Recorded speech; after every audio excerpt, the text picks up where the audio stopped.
Mari kita lanjutkan dengan lanjutan teori kognitivisme. Kita lihat beberapa pendukungnya. Kita lihat bahwa Piaget itu selain dia mendukung teori konstruktivisme, dia juga mendukung teori kognitivisme. Jadi boleh saja ya satu orang mendukung beberapa macam teori. Toh namanya juga teori, yang penting teori tersebut dapat dimanfaatkan untuk kemajuan pendidikan dan pembelajaran sehingga lebih efektif, efisien, dan lebih membahagiakan, lebih menyenangkan.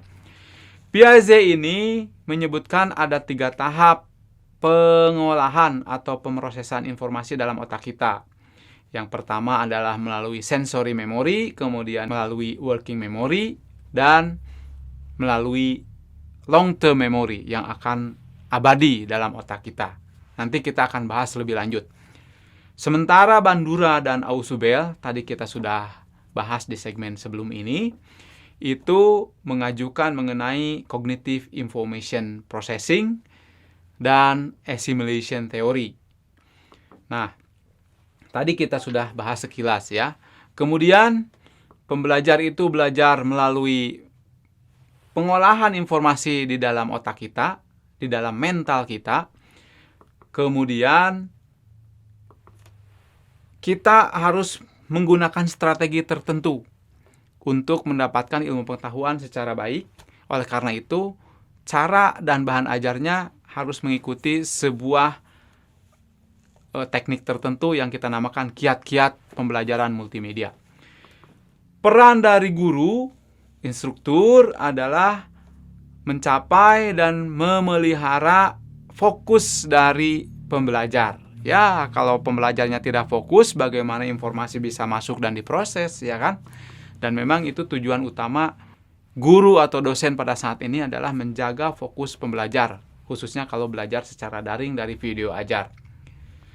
Nah, di dalamnya ada pemodelan dari berbagai macam strategi pembelajaran.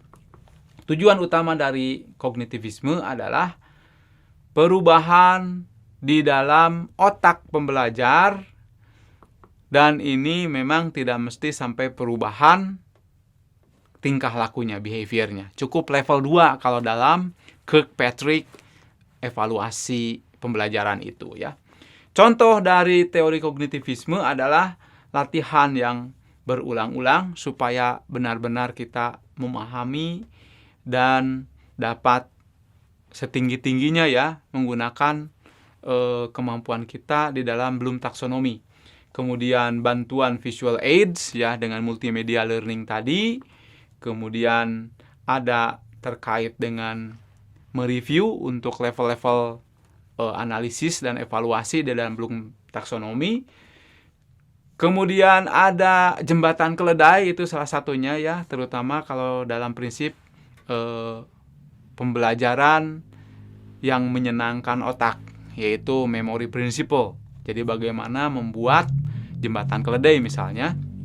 Kemudian mind mapping menjadi cukup penting juga. Ya, kita tahu bahwa Ausubel itu menerapkan konsep map itu ya, sehingga mind mapping ini menjadi sangat penting karena itu akan memudahkan penyimpanannya di dalam memori kita. Dan yang tak kalah penting adalah repetition. Repetition ini terkait dengan rehearsal, sehingga berlatih terus ya supaya benar-benar tersimpan dengan baik di dalam long term memory kita, memori jangka panjang kita.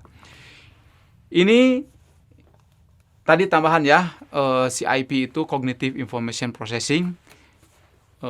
Tadi sudah disebutkan, tetapi ini dituliskan. Baiklah, kita akan berhenti di sini dulu.